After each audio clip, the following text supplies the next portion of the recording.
René Guénon, l'ésotérisme de Dante. Chapitre 6. Les trois mondes. La distinction des trois mondes, qui constitue le plan général de la Divine Comédie, est commune à toutes les doctrines traditionnelles. Mais elle prend des formes diverses, et dans l'Inde même, il y en a deux qui ne coïncident pas, mais qui ne sont pas en contradiction non plus, et qui correspondent seulement à des points de vue différents. Suivant l'une de ces divisions, les trois mondes sont les enfers, la terre et les cieux. Suivant l'autre, où les enfers sont plus envisagés, ce sont la terre, l'atmosphère ou région intermédiaire et le ciel. Dans la première, il faut admettre que la région intermédiaire est considérée comme un simple prolongement du monde terrestre. Et c'est bien ainsi qu'apparaît chez Dante le purgatoire, qui peut être identifié à cette même région. D'autre part, en tenant compte de cette assimilation, la seconde division est rigoureusement équivalente à la distinction faite par la doctrine catholique entre l'Église militante, l'Église souffrante et l'Église triomphante. Là non plus, il ne peut être question de l'enfer. Enfin, pour les cieux et les enfers, des subdivisions en nombre variable sont souvent envisagées. Mais dans tous les cas, il s'agit surtout d'une répartition hiérarchique des degrés de l'existence, qui sont réellement en multiplicité indéfinie et qui peuvent être classés différemment suivant les correspondances analogiques que l'on prendra comme base d'une représentation symbolique. Les cieux sont les états supérieurs de l'être. Les enfers, comme leur nom même l'indique d'ailleurs, sont les états inférieurs. Et quand nous disons supérieur et inférieur, cela doit s'entendre à l'état humain ou terrestre, qui est pris naturellement comme terme de comparaison, parce qu'il est celui qui doit forcément nous servir de point de départ. L'initiation véritable étant une prise de possession consciente des états supérieurs, il est facile de comprendre qu'elle soit décrite symboliquement comme une ascension ou un voyage céleste. Mais on pourrait se demander pourquoi cette ascension doit être précédée d'une descente aux enfers. Il y a à cela plusieurs raisons que nous ne pourrions exposer complètement sans entrer dans de trop longs développements, qui nous entraîneraient bien loin du sujet spécial de notre présente étude. Nous dirons seulement ceci. D'une part, cette descente est comme une récapitulation des états qui précèdent logiquement l'état humain, qui en ont déterminé les conditions particulières et qui doivent aussi participer à la transformation qui va s'accomplir. D'autre part, elle permet la manifestation, suivant certaines modalités, des possibilités d'ordre inférieur que l'être porte encore en lui à l'état non développé et qui doivent être épuisées par lui avant qu'il lui soit possible de parvenir à la réalisation de ces états supérieurs. Il faut bien remarquer d'ailleurs qu'il ne peut être question pour l'être de retourner effectivement à des états par lesquels il est déjà passé. Il ne peut explorer ces états qu'indirectement, en prenant conscience des traces qu'ils ont laissées dans les régions les plus obscures de l'état humain lui-même. Et c'est pourquoi les enfers sont représentés symboliquement comme situés à l'intérieur de la terre. Par contre, les cieux sont bien réellement les états supérieurs, et non pas seulement leur reflet dans l'état humain, dont les prolongements les plus élevés ne constituent que la région intermédiaire ou le purgatoire, la montagne au sommet de laquelle Dante place le paradis terrestre.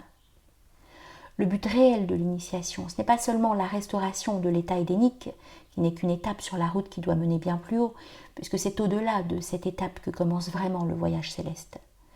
Ce but, c'est la conquête active des états supra-humains. Car comme Dante le répète après l'Évangile, regnum colorum violenza pate, et là est une des différences essentielles qui existent entre les initiés et les mystiques. Pour exprimer les choses autrement, nous dirons que l'état humain doit d'abord être amené à la plénitude de son expansion par la réalisation intégrale de ses possibilités propres. Et cette plénitude est ce qu'il faut entendre ici par l'état édénique.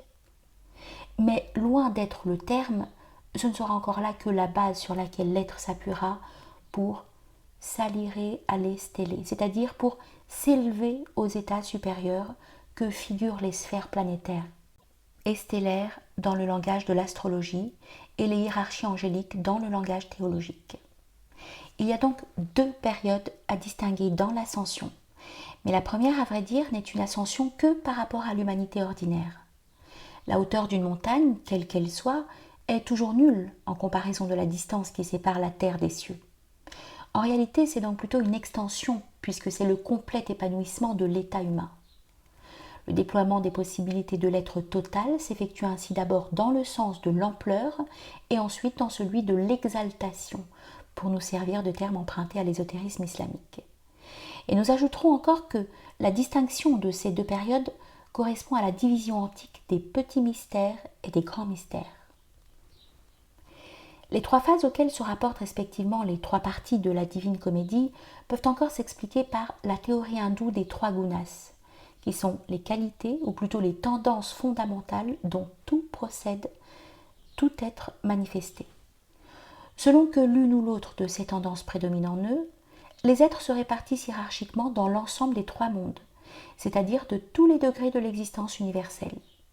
Les trois gunas sont sattva, la conformité à l'essence pure de l'être, qui est identique à la lumière de la connaissance, symbolisée par la luminosité des sphères célestes qui représentent les états supérieurs. Rajas, l'impulsion qui provoque l'expansion de l'être dans un état déterminé, tel que l'état humain, ou si l'on veut, le déploiement de cet être à un certain niveau de l'existence. Et enfin, tamas, l'obscurité, assimilée à l'ignorance, racine ténébreuse de l'être considéré dans ses états inférieurs. Ainsi, sattva, qui est une tendance ascendante, se réfère aux états supérieurs et lumineux, c'est-à-dire aux cieux, et tamas, qui est une tendance descendante, aux états inférieurs et ténébreux, c'est-à-dire aux enfers. Rajas, que l'on pourrait représenter par une extension dans le sens horizontal, se réfère au monde intermédiaire qui est ici le monde de l'homme, puisque c'est notre degré d'existence que nous prenons comme terme de comparaison et qui doit être regardé comme comprenant la terre avec le purgatoire, c'est-à-dire l'ensemble du monde corporel et du monde psychique. On voit que ceci correspond exactement à la première des deux façons d'envisager la division des trois mondes que nous avons mentionnées précédemment. Et le passage de l'un à l'autre de ces trois mondes peut être décrit comme résultant d'un changement dans la direction générale de l'être, ou d'un changement du guna qui, prédominant en lui, détermine cette direction. Il existe précisément un texte védique où les trois gunas sont ainsi présentés comme se convertissant l'un dans l'autre en procédant selon l'ordre ascendant. Tout, ouvrez les guillemets, tout était tamas. Il, le suprême Brahma, commanda un changement, et tamas prit la teinte, c'est-à-dire la nature, de rajas, intermédiaire entre l'obscurité et la luminosité. Et rajas, ayant reçu de nouveau un commandement, revêtit la nature de sattva. Fermez les guillemets. Ce texte donne comme un schéma de l'organisation des trois mondes, à partir du chaos primordial des possibilités et conformément à l'ordre de génération et d'enchaînement des cycles de l'existence universelle. D'ailleurs, chaque être, pour réaliser toutes ces possibilités, doit passer, en ce qui le concerne particulièrement, par les états qui correspondent respectivement à ces différents cycles. Et c'est pourquoi l'initiation, qui a pour but l'accomplissement total de l'être, s'effectue nécessairement par les mêmes phases. Le processus initiatique reproduit rigoureusement le processus cosmogonique, selon l'analogie constitutive du macrocosme et du microcosme.